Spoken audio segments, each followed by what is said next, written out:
as it marked man's first walk on the moon. His family migrated to Cleveland, Ohio, where his curiosity of the universe cemented his calling to find the truth. A scientist by nature, Terrence Howard is most known for his work as an actor and a musician in numerous films, including the 2006 Academy Awards Best Picture winner Crash. He received an Academy Award nomination for Best Actor for his tour de force performance of A Lost Soul and the critically acclaimed film Hustle and Flow.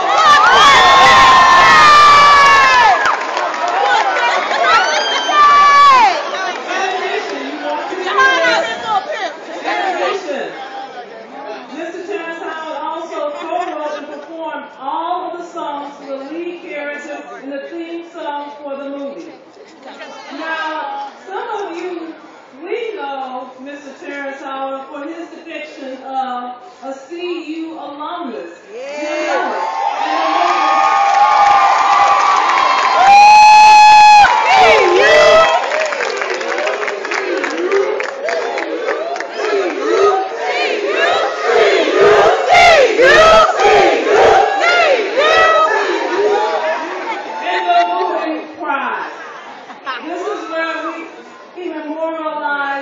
This is our house. Terrence Howard recently completed his first book entitled, and think about this title, Why Does a Bubble Take the Shape of a Ball? Why not a square or triangle? This book discusses the unified field theory of bringing balance to the world of mathematics, general relativity, quantum mechanics, and music. So he has a lot going for him. He's a devoted father of 3. He's a lover of animals and all creation. He describes himself as an inventor, a theorist, an educator, a theologian, and he attributes his gifts and insights from years of meditating and striving towards the discernment and understanding that comes from exercising devotion to the Bible. He is presently working with those in the scientific and health fields to discover ways to eliminate the use of chemotherapy from cancer treatment by replacing it with a process he calls harmonic wave resequencing. Terrence Howard is an ambassador for Stand Up to Cancer, the entertainment industry's foundation, and his own nonprofit organization called Love Makes You Beautiful. He is also a champion of a host of other philanthropic and humanitarian causes and passion projects. In 2012, he received an honorary doctorate from South Carolina State University. Would you please welcome Dr. Terrence Howard?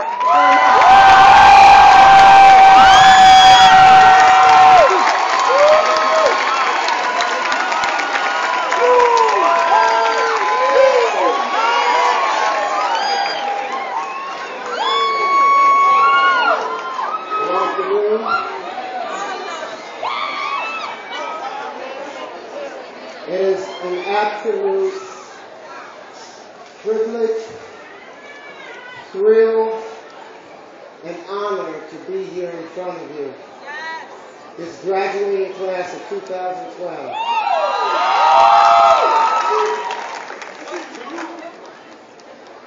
I'm going to share a little secret with you guys, right?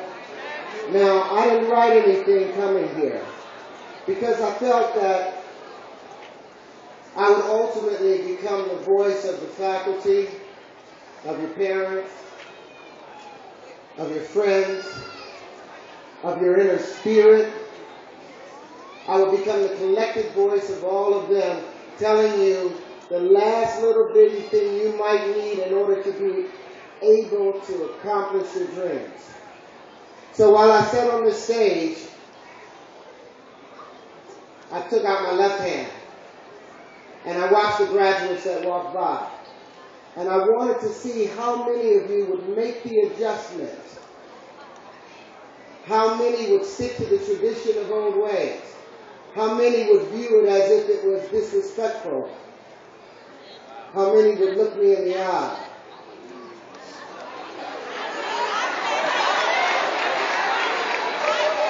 Now, out of 275, only 7 of you made the adjustment. Now think about this. I want you to put this in perspective. You have to put this in perspective because this is something that takes place in life. Oftentimes you are forced to make an adjustment to a situation that you are unaware of. The Bible says the strong do not have the fight or the swift the race, for time and unforeseen occurrences befall them all. Now, how you deal with change is what will determine how well you are able to succeed. Now, think about change. What did you have to change in order to get here? I'm sure today that most of you do not even really know who you are. And I'm going to take you on a little bit of history right now. One of my favorite stories from the Bible was when the Sea of Galilee, when Jesus was walking across the water. And Peter saw him. And Peter, out of all 12 of the disciples, was the only one that said, you know, if you are really the Lord, then command me to step out on the water that I may walk with you. And Jesus effectively told him, you can. You may. Now, how is it that he was able to walk on water? Jesus himself. How was he able to walk on water? He was able to walk on water not because he was just a child of God, but because every cell within his very body, every atom in his entire body was in union with every other atom. There was not one atom that felt like if I step out on here, I'm going to sink. The unity of thought, unity of mind, unity of purpose and being. That's what gave him that ability, and having God's Spirit help. But Peter, he wasn't the Son of God, but he could walk on that water. And he took a couple steps, and then what happened? He forgot and sunk, and needed to reach out again. Well, up until Jesus was 29 years old, he was Jesus. He was just Jesus. He knew he was God's Son, but he hadn't walked on water before. He hadn't turned water into wine. He hadn't turned anything into anything. He was just a man that kept God's law. He felt that he was God's son, but there was something that happened, and I'm going to draw a relation to you with it. When he was baptized, and they said that God's Spirit descended like a dove, the heavens were opened up and it remained with him. Up until that moment, he knew scripturally that he was the Son of God. But the moment that he was baptized and came up, when the heavens were opened, he remembered his pre-human existence. Not just 14.5 billion years. He remembered trillions of years in existence before the physical universe was made. Now, can you imagine what that would be like to open your eyes today and remember the 14.5 billion years that each and every one of you, not just in this audience that are around me, has been here on this planet and this universe, because we are as old as every single atom in the universe. Now, we have muscle memory, right? We have collective memory, selective memory, but there's also a thing that's atomic memory, that vibration. The nuclear frequency remains. Now, if you hear where I'm coming from, that nuclear frequency, it's always been vibrating. You have inside of you all of the knowledge of everything that's ever taken place inside the universe. All of it. But you are collected together under one umbrella. There's only two creatures in this universe that's made like God. That was Michael, who became Jesus, and it was man. The angels were all made according to what their purpose would be. But when he came to making man, he said, let us make man in our image, according to our likeness. You are the jewels of creation. You are the very image of God. So when I look around and I see you, sometimes with your head down, I see some of you a little bit unsure of where you're headed in your life. Don't you remember being formed by God himself? It's inside of you. It's right there. Now, for some of you that don't take the spiritual walk too well, I'm going to take you on a chemical walk. Now, in order for all of you to get here to life, do you know in a successful interaction between a man and a woman when a baby is about to be made, there's almost 500 million sperm that's sent into that woman's belly. Now think about this. Now today, if you were told that you had to run a race against 500 million of your own brothers and sisters, and for a man it's a 24-hour blind marathon. For a woman it's a 72-hour blind marathon.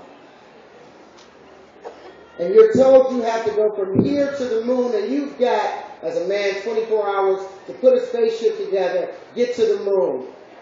And you don't even know where the moon is. You don't have any tools to build a spaceship. And as a woman, you got 72 hours to get there and do the same. If somebody ran 500 million man race today, and they weren't the first 100 millionth out, they would be the greatest athlete of all time on the cover of every magazine, on the cover of every cereal box. We would write songs about them. Streets and countries would be named after them. That's the race that each and every one of you ran and won in order to get to life.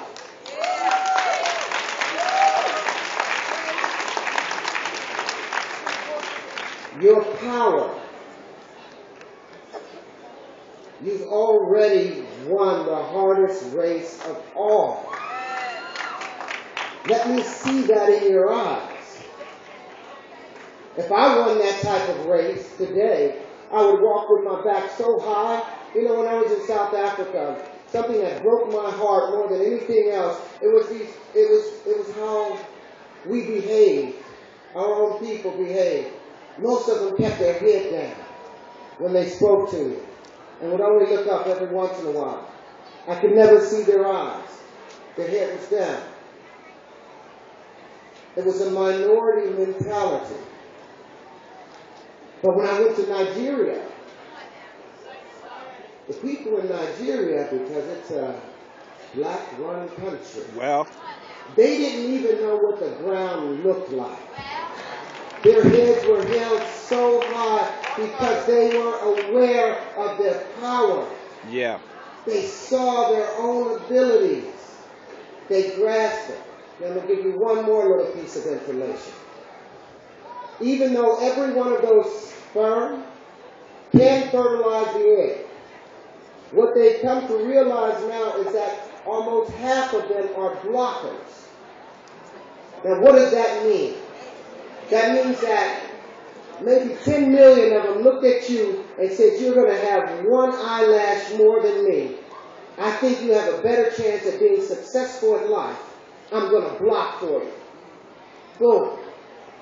You get to your goal, they pass away. But one thing about energy is energy continues towards the purpose. It doesn't disappear ever. So not just the 10 million that block for you, ultimately that other 499,999,999 of your brothers and sisters, all of them stand with you at every given moment. Their purpose, their energy went with you. When I walked on this stage, you may have seen Terrence Howard. But Terrence Howard sees 500 million of my own brothers and sisters here. Now, with a 500,000 man army, I could take over an entire country, right? God forbid I bring my entire army. Whole 500 million. That's your presence. You have to be aware of who you are. Now, the biggest stumbling block you're going to have is two things, and I'll be off of here in 2 minutes. Because y'all got to get someplace. You got someplace to go.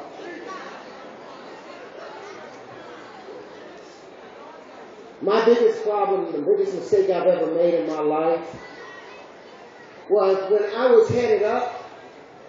My God, I was so busy looking up, and I enjoyed that, moving upwards. Then all of a sudden I started heading down. I didn't make adjustments. The handshake, only 7 made the adjustment. Even though I saw a lot of you had the inclination to make the adjustment, but tradition stopped you. Now this is a thing called the wave particle theory. Now we all have heard how everything moves as a wave. Up, down, up, down, up, down. Everything. Now put this into perspective. When I'm moving up, when everything's going good for me and I'm looking up how wonderful it is, then when the natural downward slope of the wave that everything goes through happens, I'm so busy looking up that I'm falling now. You have to reorient yourself to the direction and the changes of things in your life.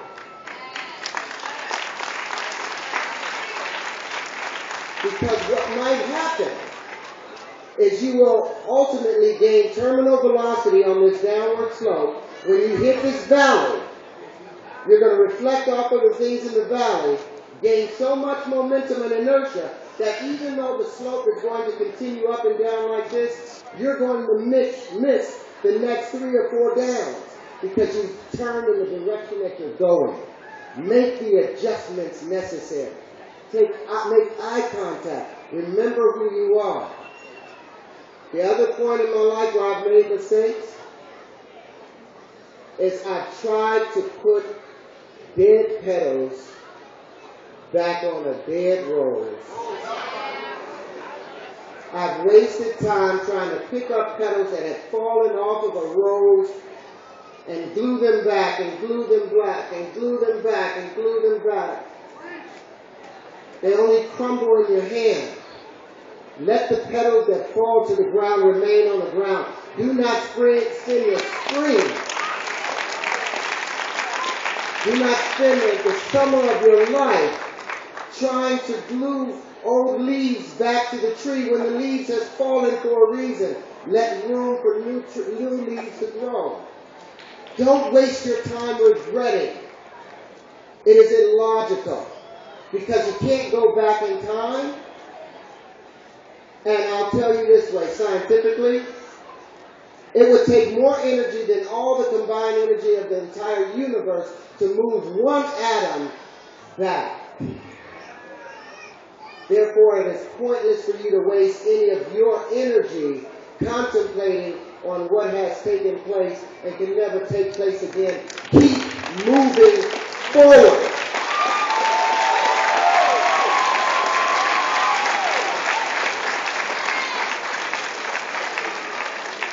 And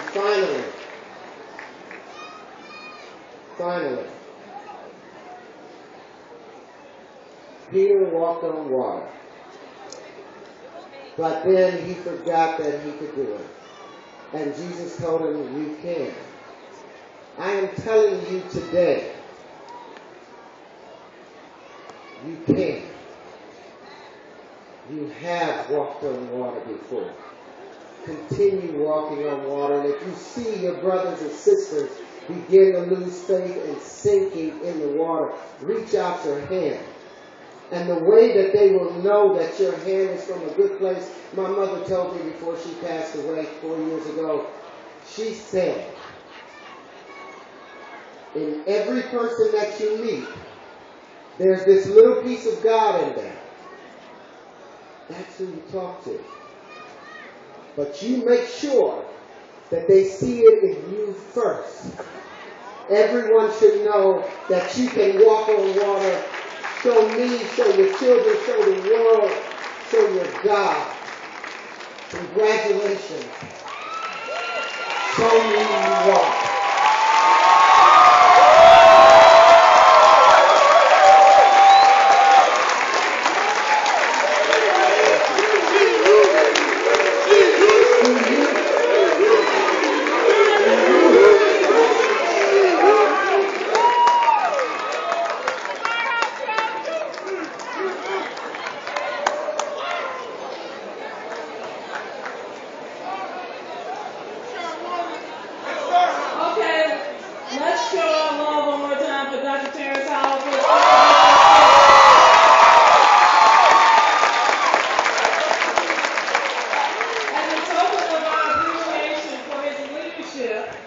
For his excellence in his acting and musical career, and absolutely for his work in cancer research, I would like to present to him, on behalf of the Council of Trustees, the President's Award for Distinguished Service. Dr. Terrence Howard, would you come back again, please?